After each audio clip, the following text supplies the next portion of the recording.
I was a self-proclaimed genius from day one. School was my kingdom. I aced every test, but my ideas? Way too weird for my friends. Then came middle school. Suddenly, genius wasn't cool. My reign was over. The real story was just beginning. Middle school was a jungle, and I was a house cat lost in the wild. All my genius moves, raising my hand, using big words, were now social poison. I tried to be cool, joined the band, trumpet sounded like a dying goose, tried to sit with the cool kids, salutations fellow adolescents, and failed spectacularly. My attempts to impress girls with the Pythagorean theorem? Disaster. At the school dance, I wore a sweater vest and talked about butterflies. I spent the night against the wall, punch on my shoes. My grades were fine, but my social stock crashed. I became Rohan, the weird kid who knows about butterflies. I tried to blend in, but I was just too different. Confidence? Gone. Anxiety? Constant. I was lost in a sea of teenagers who all seemed to have a secret handbook on how to be normal. And me, the supposed genius, I couldn't crack the code. Middle school was a masterclass in invisibility and awkwardness. I was a ship without a rudder. If middle school was bad, high school was expert-level social torture. My academic crown was gone, and I was just trying to survive without becoming a meme. Flirting? I once told Jessica, "Did you know the mitochondria is the powerhouse of the cell?" She ran away. I became a walking encyclopedia of useless facts at the worst moments. My grades slipped, homework became optional. Turns out you can't wing trigonometry. I even got a D in gym, by tripping over my own feet in dodgeball and hitting myself in the face. By graduation, I was just another guy in a cap and gown, not the valedictorian I'd imagined. My parents looked proud, but also confused. What happened to their little Einstein? I'd gone from most likely to succeed to most likely to live in his parents' basement. High school was over, but my awkward journey was just beginning. No plan, no prospects, just a diploma that felt like a participation trophy.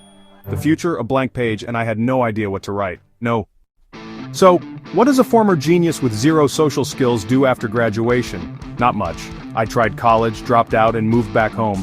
My life: wake up at noon, eat leftovers, spend 10 hours online. I became a meme master, arguing about whether a hot dog is a sandwich. My diary? Just self-deprecating jokes and cat videos. My mom asked about my 5-year plan. I said, beat that one video game level. I was the CEO of procrastination, living on pizza and irony. My parents left job listings on the table. I used them as coasters. I was a champion of doing nothing, king of a tiny digital kingdom. If I made fun of myself first, it hurt less when others did. But under the memes, I was miserable. Old classmates were getting jobs and married. I was stuck, deciding what to stream next. I knew something had to change. I just didn't know how. One night, at 3 a.m., I found an online course about artificial intelligence. A spark lit up. I hadn't felt that since elementary school. On a whim, I signed up. My brain was rusty, but slowly, things clicked. I was good at this. I built a tiny AI that told bad jokes. It felt amazing. For the first time in years, I was learning, not just scrolling. I read that communication was as important as ideas, so I joined a public speaking club. My first speech? A disaster. But I kept going and it got easier. I was leveling up in real life. I started freelancing, building websites, coding small AI tools. The first time someone paid me, it felt like winning the lottery. It wasn't about the money, it was validation. The cloud of failure started to clear. I was still awkward, but now I had a purpose. Rohan 2.0- still loved memes, but now could code and speak in public. I was building a new version of myself, piece by piece. Fast forward a few years, you might not recognize me. I started a tech company with a friend building educational AI tools for kids. I went from unemployed to CEO, though most days I'm just fixing the coffee machine. I give talks at conferences and my leadership style is unique. Fainting goat videos at meetings, anyone? I make sure everyone on my team feels like they belong, especially the quiet, awkward ones. Dear Diary, today I gave a big investor presentation. I almost talked about butterflies, but nailed it with a bad AI joke. We got the funding. I mentor high school kids who feel like misfits, helping them code, speak, and realize it's okay to be different. I'm not perfect. I still trip over my own feet and say the wrong thing, but now I own it. My awkwardness is my brand.